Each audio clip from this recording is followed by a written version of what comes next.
नमस्कार। 14 सितंबर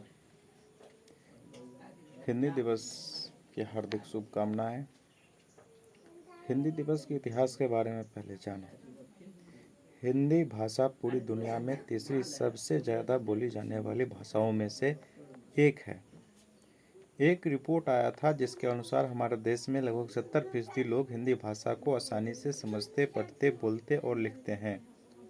संविधान के अनुच्छेद 343(1) में भी इस बात का उल्लेख किया गया है। इसके अनुसार भारत की राजभाषा हिंदी और लिपि देवनागरी है। संविधान सभा ने 14 सितंबर 1949 को हिंदी को राजभाषा घोषित किया था। तो वहीं राष्ट्रभाषा प्रचार समिति की सिफारिश के बाद से 14 सितंबर सन 1953 ईस्वी से हिंदी दिवस मनाया जाने लगा। वर्ष 1953 से हिंदी के प्रचार प्रसार के लिए हर साल 14 सितंबर को हिंदी दिवस मनाने की शुरुआत हुई। हिंदी को राजभाषा बनाए जाने पर देश के कई हिस्से में इसका विरोध हुआ। 26 जनवरी सन 1965 को जब हिंदी को देश के आधिकारिक राजभाषा बनाया गया तो दक्षिण भारत के राज्यों में रहने वाले लोग को ये डर सताने लगा कि हिंदी के आने से वे उत्तर भारत की तुलना में विभिन्न क्षेत्रों में पिछड़ जाएगा। इसके बाद देश में कई जगह पर हिंदी विरोधी आंदोलन शुरू हो गए। इस समय मद्रास अब तमिलनाडु में आंदोलन और हिंसा एक जबरदस्त दौर चला। तमिलनाडु के साथ साथ दक्षिणी भारत के राज्यों में हिंदी की प्रतियां भी जलाई गई।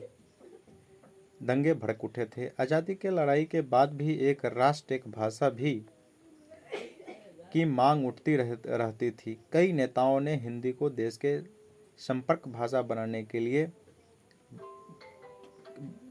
बाकी माना, क्योंकि पूरे उत्तर भारत के अलावा पश्चिम भारत के ज़्यादातर राज्यों में भी हिंदी भाषा को ही बोला और समझा जाता था। मगर दक्षिणी भारत राज्यों और पूर्वोत्तर के राज्यों के लिए हिंदी एक पराई भाषा थी। यही कारण है कि आज़ादी के तुरंत बाद ही हिंदी को देश की राजभाषा घोषित नहीं किया गया था। संविधान के अनुच्छेद 351 के तहत हिंदी को अभिव्यक्ति के सभी माध्यमों के रूप में विकसित और प्रसारित करने की जिम्मेदारी केंद्र सरकार की थी। इस समय यह सोच था कि सरकार हिंदी का प्रचार प्रसार करेगी और अब पूरे देश के सहमति होगी तब हिंदी को राजभाषा घोषित किया जाएगा।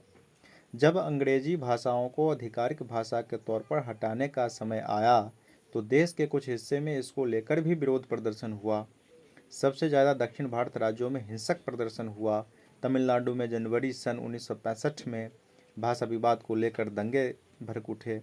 इसके बाद केंद्र सरकार ने संविधान में संशोधन किया और अंग्रेजी को हिंदी के साथ भारत के आधिकारिक भाषा बनाए रखने का प्रस्ताव पारित किया। आधिकारिक भाषा के अलावा आज भारत के संविधान की 8वीं अनुसूची में 22 भाषाएं सम्मिलित है। आपको बता दें कि राष्ट्रीय हिंदी दिवस 14 सितंबर को और विश्व हिंदी दिवस 10 दिसंबर को समान रूप से मनाया जाता है। हिंदी भाषा को सम्मान दिलाने के लिए हर साल हिंदी दिवस मनाया जाता है ताकि हिंदी भाषा का अधिक से अधिक उत्थान हो सके और भविष्य में यह भारत की राष्ट्रभाषा भी बन सके। बहुत सी जगहों पर तो हिंदी दिवस का जश्न पूरे एक हफ्ते तक मनाया जाता है, जिसे हिंदी पखवाड़ा कहा जाता है। हिंदी भाषा का स्थान पूरी दुनिया में बोली जाने वाली भाषाओं में तीसरे नंबर पर आता है। इस दिन की खुशी को स्कूल से लेकर ऑफिस तक में मनाया जाता है। आज हिंदी पूरी दुनिया में सबसे ज़्यादा बोले जाने वाली भाषाओं में से एक मानी गई है। यह सोशल मीडिया प्लेटफॉर्म के जरिए धीरे धीरे लोगों के दिलों में हिंदी के प्रति सम्मान बढ़ता हुआ दिखाई दे रहा है और हिंदी को लेकर इनके सोच भी बदल रही है। हिंदी अब लोकप्रिय भाषा बनती जा रही है। हिंदी भाषा को अब पूरे विश्व भर में सम्मान की नज़र से देखे जाने की कोशिश की जा रही है